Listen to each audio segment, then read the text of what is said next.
anti-Islam ads are going to appear on more than 100 city buses next week. They feature images of journalist James Foley, who was beheaded by an ISIS terrorist. The ads will also go up in 2 Midtown subway stations. The campaign is being paid for by anti-Islam blogger Pamela, who says the ads expose truths about Islam and jihad, and the MTA is essentially powerless to stop her. News 4's Sheldon Dutez has more.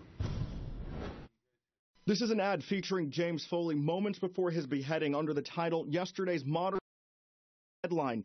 And here's an ad with Adolf Hitler with the caption about the Quran promoting the hatred of Jews. I read the Quran, I read the Bible too.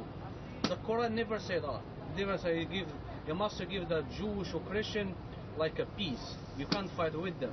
Truth is not offensive. Truth has become controversial.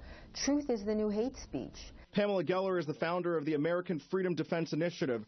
Her group is behind the $100,000 campaign to plaster these anti-jihadist signs on MTA buses and subway entrances. What would you say to people who might interpret the campaign as anti-Muslim? What would you say to them?